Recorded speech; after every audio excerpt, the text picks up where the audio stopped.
I am Hans and this is my channel. Today, guess what I have for you? I'm not a camera reviewer, but I do get excited when there's a new camera out.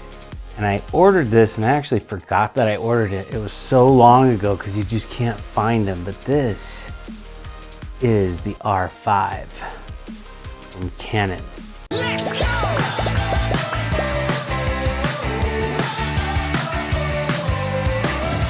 This thing is super exciting to me because it'll shoot in 4K 120 frames a second. That is the only reason I got it. But after I got it, there was a whole bunch of other things I discovered about this camera that I had no idea. It'll shoot 8K RAW, which is really nice, so you get a really sharp image at that. Canon lenses have always been known to be really good. This one I got came with this lens here, which is a 24-105. It's a great lens. This thing looks amazing. It's about a f4, I think, is what it was. It was about as low as I could get it to go.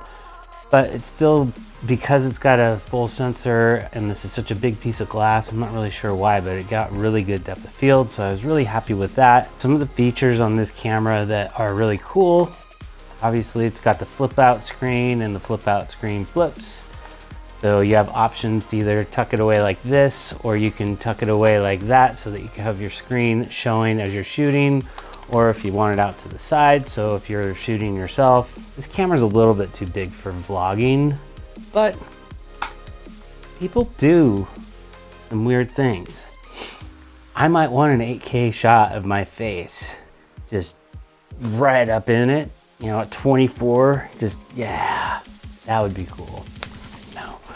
No. The autofocus is insanely good on this thing. It's really good on my a7 III and the Sony a7S III. That is just outstanding. This one is very much equivalent to that. I've never really thought Canon had really good autofocus, but this one does a really good job. So we're gonna do a quick experiment. We are using the audio off of both cameras. I have the Sony a7 III and I've got the Canon EOS R5, which is this one here. Let's do a quick autofocus test. Here's the Sony. Oh, how fast does it take? 1, 2, 3, I think it did it. Okay, here's the Canon. Ah, how fast does it take?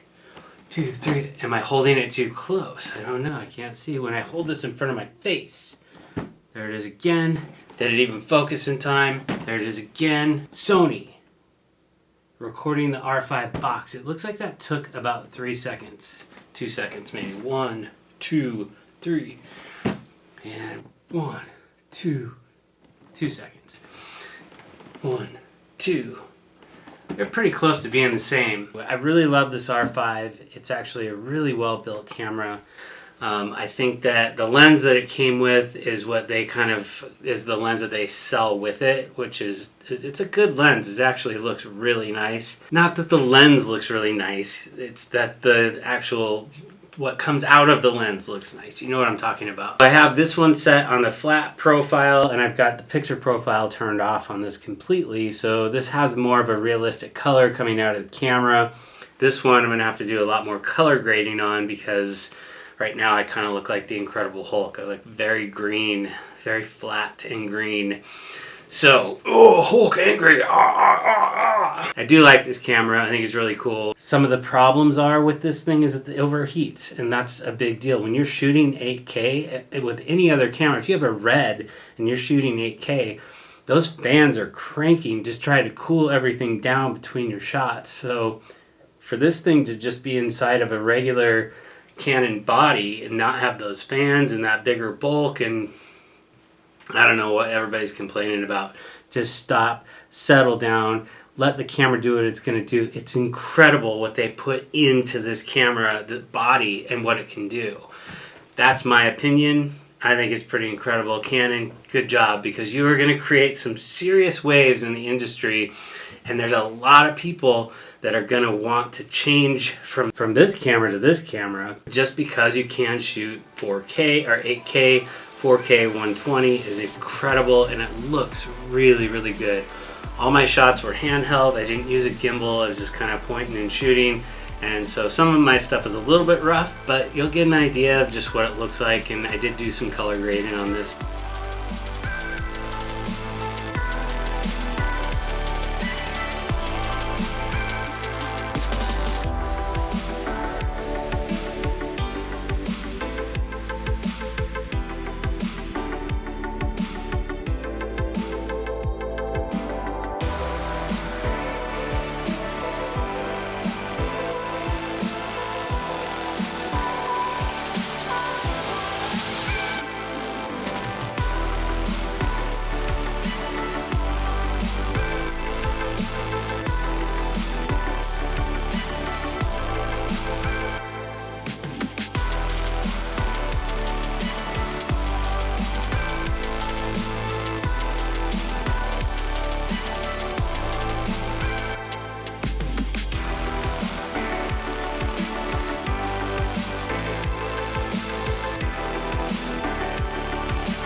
I was on a super limited time when I went to take it out to go shoot with it, so I didn't have a really good opportunity to test everything about it. But all I really wanted to know is that 120 frames in 4K, does it look as good as everybody's saying? We went and got some shots, and we were walking around the park. The leaves were blowing, leaves were falling. We were kind of just checking out to see how good it looked. And I made my wife and my dog run around, go over here, run this way, run towards me, run away from me.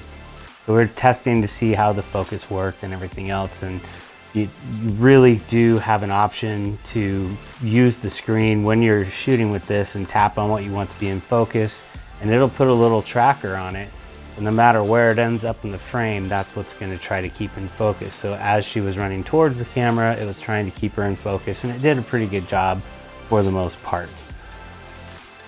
This camera is for you Canon users out there that are really serious users. I think that this is really going to be a game changer for the entire market, to be honest with you, because this camera in this size shooting 8K RAW is really, really incredible. The stabilization that they've built into this with the 4K is really amazing.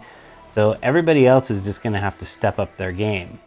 60 frames a second in 4K is not going to cut it anymore.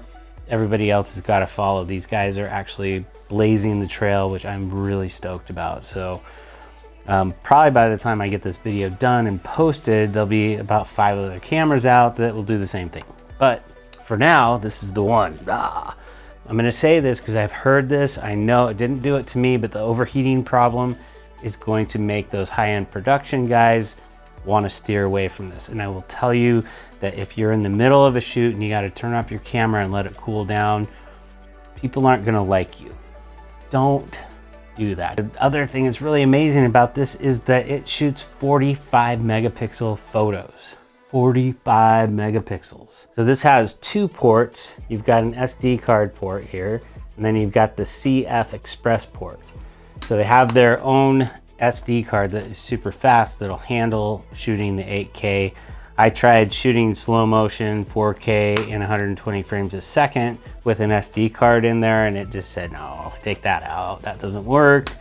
So I had to use the CF Express card, and it worked fantastic. It did a great job, and it wrote these gigantic files that I obviously had to make proxies. I am under the impression that this will actually make proxies for you while you're shooting.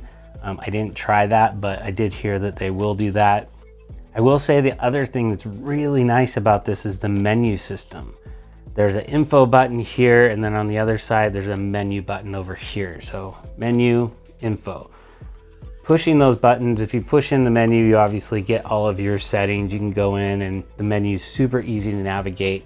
And in each mode, you can go in and kind of tweak everything. And then for the info, that's gonna give you, are you in photo mode or are you in video mode, and which video mode are you in? It took me like 10 minutes just to kind of grasp it. And then I was like, oh, this is so easy just to go in and change this. I'd like to see what this looks like in 60 frames a second instead of 120. So I was able to just switch really quickly back and forth between those frame rates.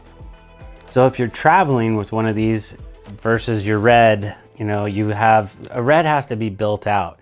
This, you've got a decent screen on here. You've got a decent viewfinder. You might need a couple lights. Your lenses are great, and these lenses will work on the Red as well, but this is a really small rig to travel with. If you are doing a professional shoot and you've got to go fly someplace, what a great way to get your shots here with this. And if you shoot everything in 4K, 30 frames a second, if you're doing long format stuff, and then go out and get your B-roll or get whatever you have to in your 120, it's really not gonna have a problem with overheating. The overheating occurs when you are shooting 8K. The overheating occurs when you're shooting 120 frames a second for long periods of time. So if you're not, it's not gonna overheat and you won't have a problem with it. Let's talk about the price point. So the body is just under $4,000, just for the body itself. That doesn't include the CF Express card, so you got to get one of those, and they're pretty expensive. I think they're about $600 depending on how many gigs you get. This lens that came with this kit that I got, so it was all in this little kit, was about $1,000. And if you're a Canon guy and you're a professional, you're probably not even going to want this. You probably already have all the lenses you need. This is going to be all that you need with the CF Express card, and then everything else is pretty straightforward. You probably have everything else that will go with your Canon. I think this is the first time that I've seen a DSLR come out with something like this that's really gonna give all of the other companies a run for their money. So the Reds and the FS Sony's line, those ones are all great. They can't do what this can do. Now they have a lot more options. I'm gonna give them that, and I do realize that, so stop with the comments. I get it, but this is a really good option for those guys that are on a budget and don't wanna spend $20 or $30, $40,000 on a camera. If you could spend $4,000, be able to get these shots that you can get out of this camera, it is very affordable. So that's the Canon 5R. I just wanted to give you guys a quick video on this one because it was really exciting for me to see that somebody was actually doing this. There was a company out there that created something that could get these kind of shots. I have been doing a little bit of reviews as I've been searching for the right camera gear for me to do my YouTube channel on. I think this is way too much for what I'm doing on YouTube. I really love my Sony stuff, and I've already got all of my Sony lenses and everything, so I'm not gonna keep this camera. It is for sale, so I just wanted to try it out, see what it was like. If you guys like this kind of content, hit that subscribe button. If you want to see more content like this, hit the bell button, and you will see me in the next video.